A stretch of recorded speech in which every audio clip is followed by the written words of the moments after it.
Well, welcome. In this lecture, I'm going to get us to where we would have been in our second meeting this week as we began to look at the second book of the Bible, the book of Exodus. And so we won't get all the way through this material. What I will do is just kind of walk us roughly halfway through the lecture and then leave it off for us to pick up with next week when we're back on campus. So we'll start here as we did with the book of Genesis, just talking about a few introductory matters and beginning with the title. In English, we have the book's title as Exodus, and that simply means going out or departure. And this title is, of course, a reference to the exodus of the Hebrew people, the Israelites, from Egypt. In the Hebrew Bible, the title is once again taken from the first line of the book, and that first line is "These are the names," the continuation of that is "These are the names of the sons of Israel who went to Egypt with Jacob." Those sons being Reuben, Simeon, Levi, Judah, Issachar, Zebulun, Benjamin, Dan, Naphtali, Gad, and Asher. You'll remember that Abraham, the central figure of Genesis in God's covenant to save and to bless, has a son named Isaac, and Isaac has two sons, Jacob and Esau, Jacob of whom the blessing continues on through him.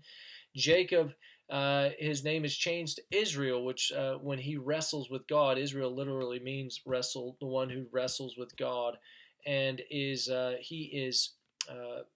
is blessed. He has 12 sons, and it's through Israel that the promise of blessing originally made to Abraham, then again to Isaac, and now once again to Israel, or to Jacob or Israel, is extending. And so these 12 sons of Israel, we begin the book reading that they came to Egypt where Joseph was, Joseph being one of Israel's 12 sons who was sold into slavery by his brothers who were jealous of him. And then God works a great salvation through Joseph there in Egypt. And through 7 years of famine, the Lord provides and sustains not only Egypt, but now we see that Joseph's family is being rescued as well. And verse 5 of Exodus chapter 1 tells us that all the descendants of Jacob were 70 persons, and that Joseph was already in Egypt. So they've all come now to join Joseph there.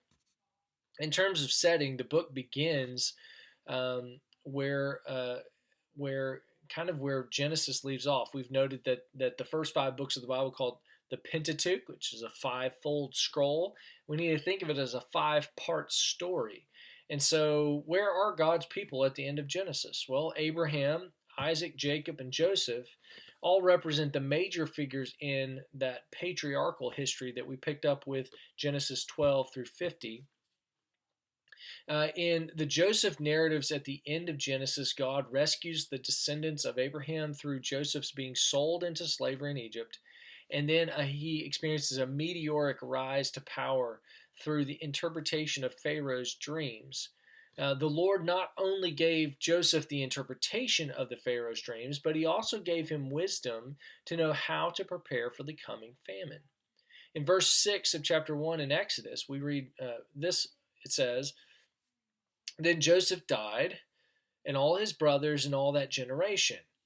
But the people of Israel were fruitful and increased greatly. They multiplied and grew exceedingly strong, so that the land was filled with them. Now there arose a new king over Egypt who did not know Joseph." Now that's an ominous note there at the end.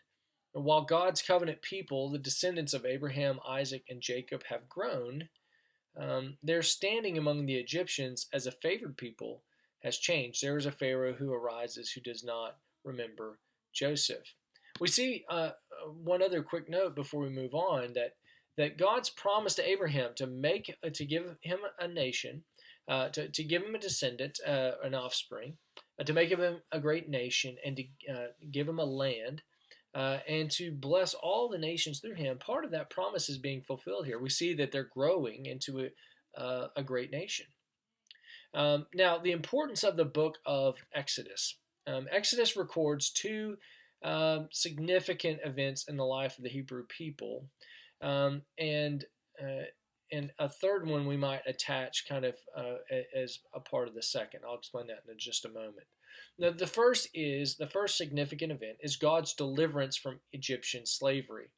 And in this story, in the first part of the book, God's supernatural rescue of his people from bondage stands as his greatest act of deliverance, not only in this book, but in the entire Old Testament. Later Old Testament and New Testament texts are going to reference this significant event, the event of the Exodus from Egypt. Anytime the acts of God's deliverance are brought into focus, the Exodus stands behind these instances as a great monument to God's power and his faithfulness to his promises, to his word given to his people. A second key moment, so not just there's the deliverance of God's people through the Exodus, but there's also a second key event, which is God's bestowal of the law, or maybe better interpreted or translated, the instruction or Torah of God. As to the law or instruction of God, its importance is found in its function. First, this law revealed God's will, making it clear how he desired for his people to live. And at minimum, the law restrained God's people from sin, but it did actually a lot more than this. Second, this law or instruction revealed the utter impossibility of God's people keeping this law perfectly. The law or instruction of God ultimately pointed people to the crosswork of Christ and the salvation that is found only in Him. And another key moment or element of this instruction is God's going to instruct His people on how to build the tabernacle, which we'll see in a bit. We'll talk more about. As for structure, Roman numeral 1 here is structure after our introduction. A survey of the writing structure will provide a better understanding of its contents. One could examine the structure based on the location of the Hebrews or according to the subject matter that is being addressed. So, in terms of location, we can look at where they are. Part 1, the Hebrews are in Egypt, and that spans from chapters 1 through 13. Part 2 then moves to the wilderness, and that would span from chapters 13 through 18. And part 3, we see the Hebrews at Sinai from chapters 19 through 40. Now, incidentally, I'm going to post the slides that would be related to this portion of the lecture on Blackboard. So if you're wondering what this all is, know that I'll have that on the slides. This outline that I've just walked through by location shows that the Exodus presents the Hebrews the book of Exodus presents the Hebrews in essentially three locations: Egypt, the wilderness as they're traveling, and then at Sinai. And furthermore, we want to note that more than half of the book's chapters describe events that are taking place at Sinai as the people are receiving the instruction of God, again through Moses, there on the mountain. So we can look at the structure according to where they are, but we can also think about it according to its subject matter. If we look at it according to subject matter, the book breaks down into about three parts. Part 1 would be the Exodus, God saving the Hebrews from Egyptian bondage, and that would span from chapters 1 through 18. Part 2 would be God giving the Hebrews the land. God giving the Hebrews the law. This would span from chapters 19 through 24. And then part 3, we would see that God commands the Hebrews to build the tabernacle. And this is an extension of the law or instruction that God is giving to his people through Moses. But the tabernacle is the key focus from chapters 25 through the end of the book in chapter 40. Now, this outline shows that the Exodus focuses on three key subjects as it relates to God's saving actions. 1, it focuses on his salvation or deliverance. 2, it focuses on his law or instruction, especially as it relates to the covenant. And 3, it focuses on the tabernacle. Roman numeral 2 is that of purpose. Why has this book been written? The purpose of Exodus is to inform God's people of his great acts of deliverance in the past and his continued faithfulness to his covenant promises to them in the present and as well as the future. God wants them to know that he is their God and they are his people. This phrase will be one that we focus on a good bit over this semester. Exodus 6, verses 6 through 8 say this: Say therefore to the people of Israel, I am the Lord, and I will bring you out from under the burdens of the Egyptians, and I will deliver you from slavery to them, and I will redeem you with an outstretched arm and with great acts of judgment, and I will take you to be my people, and I will be your God.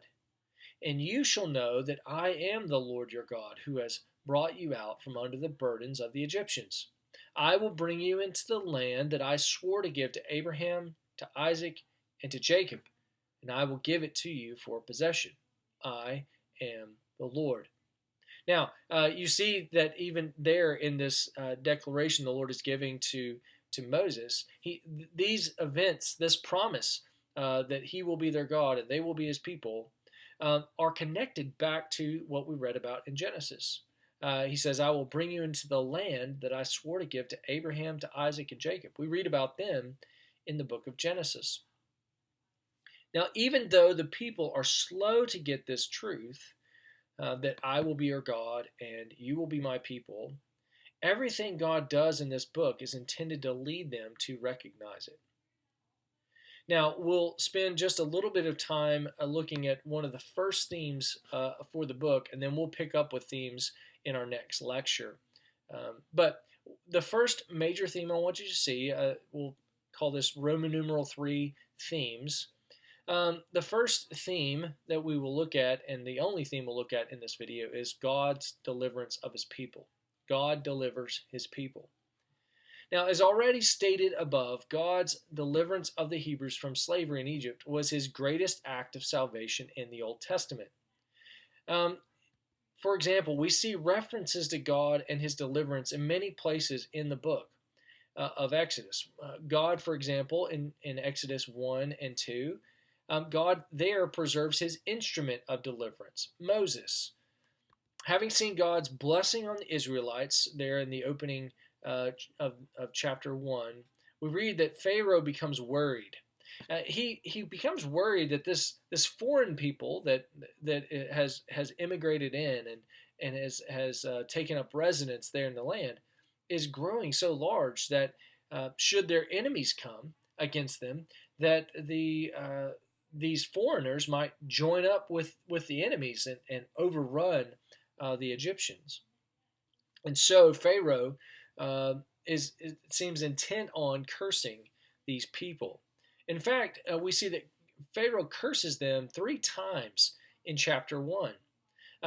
We see it in verse 11, where he enslaves them and puts them to hard labor. You can see that in chapter 1, verse 11. Additionally, that didn't really slow them down in terms of their population growth. So he commands a second curse is that he commands the Hebrew midwives, those that were helping with delivery of the babies, to kill any baby boys that they see at delivery. This would, in Pharaoh's mind, diminish their strength as a nation. And incidentally, these midwives, they don't. I love this passage in Exodus. It says that they feared God, and so they didn't follow through on Pharaoh's command to kill the babies. When he questions them, why are you not doing this? They said, these Hebrew women, they're vigorous, and they're having the babies before we can even get there. And so Pharaoh decides that he's going to take a third step. He's going to curse them yet again.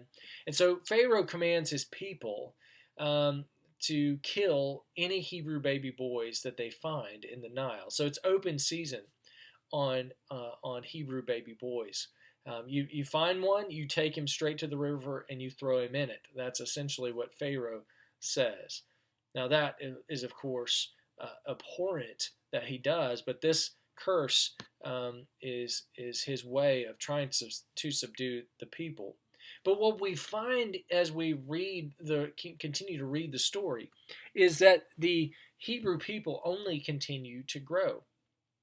In fact, the very mechanism of God's deliverance, the person that is going to lead His people out of this place, is put in the river. Moses is put in the river, and his name literally means drawn out.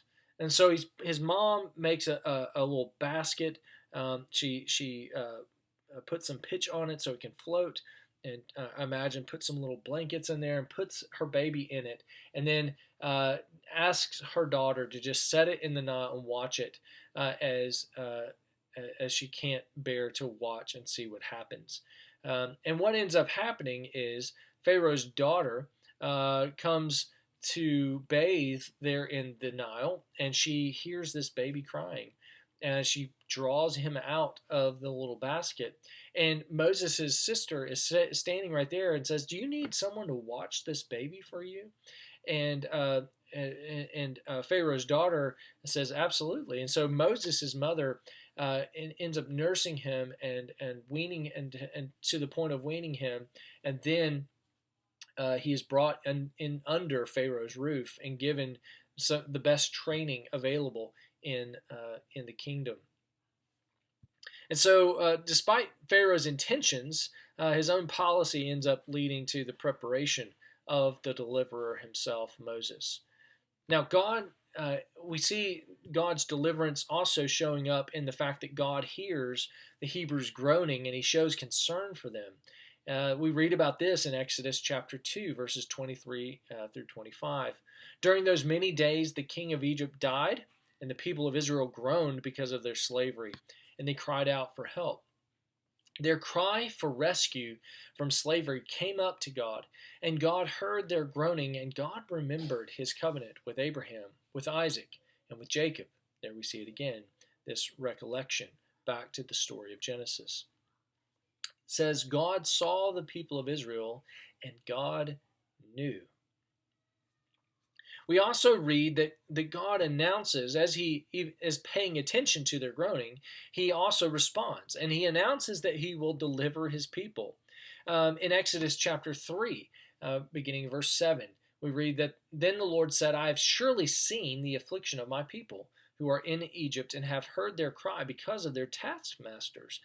I know their sufferings, and I have come down to deliver them out of the hand of the Egyptians, and to bring them up out of that land to a good and broad land, a land flowing with milk and honey, to the place of the Canaanites, the Hittites, the Amorites, the Perizzites, the Hivites, and the Jebusites.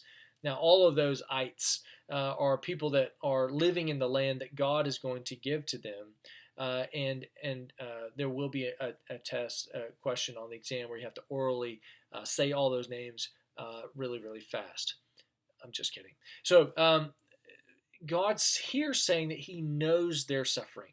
He announces that he will deliver his people as a result of his knowledge of their suffering.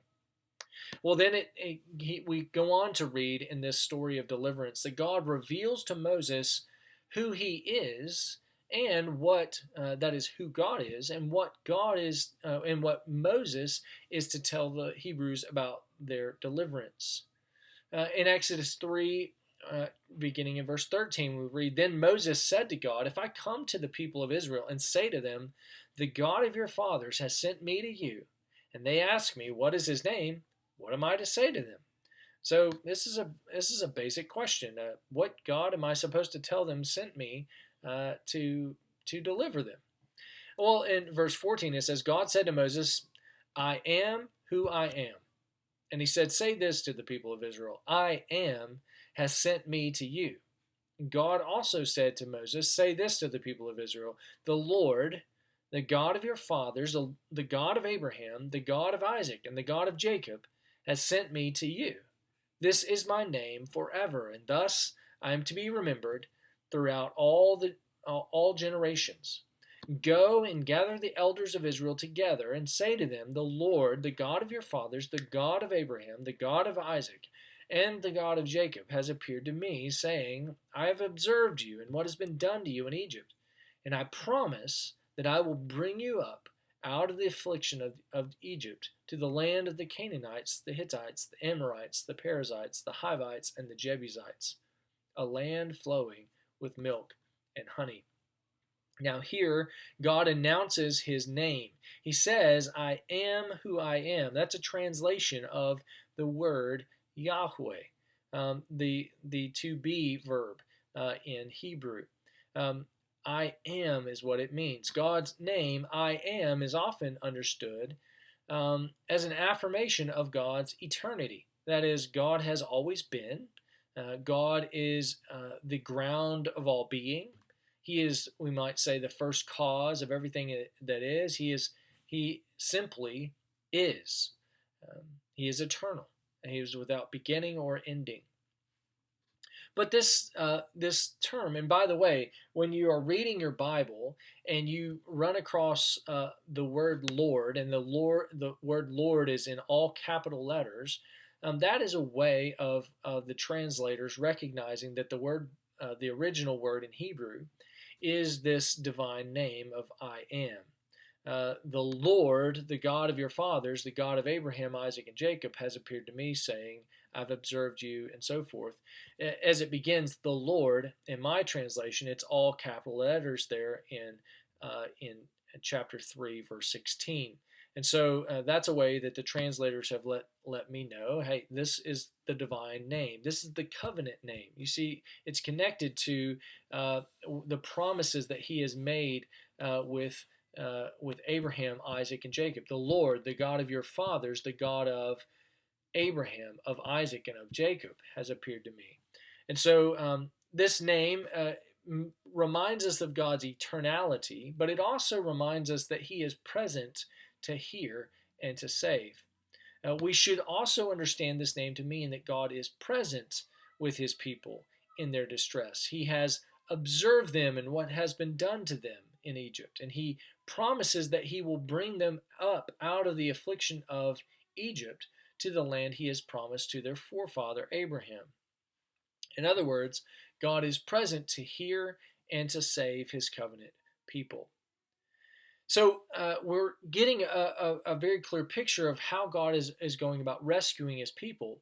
Exodus provides a summary statement that references God's deliverance in Exodus 12:51. There we read, on that very day the Lord brought the people of Israel out of the land of Egypt by their hosts. While the Lord uses a man, Moses, as an instrument, the text is very clear that it is the Lord that is bringing them up out of this place. In fact, Exodus provides a description of God's deliverance at the Red Sea in Exodus 14. After the plagues have released Pharaoh's grip on the people, and he had let them go into the wilderness to perform their acts of worship to God, Pharaoh regretted his decision. He then sent his army after them in the corners, and then corners them at the Red Sea. In this passage, God's people are reassured that God will save them through the normally impassable waters.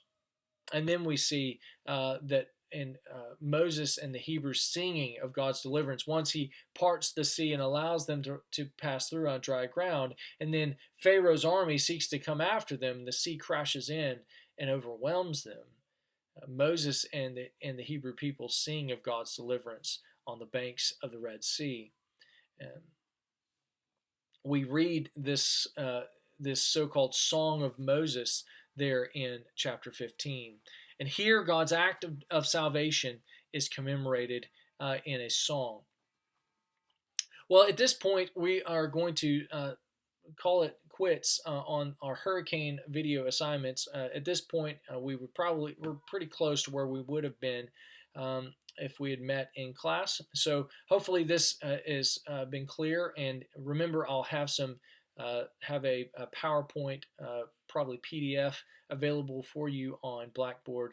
And if you missed anything that we were talking through there, hopefully you can find it on Blackboard. So stay safe, and we'll see you next week.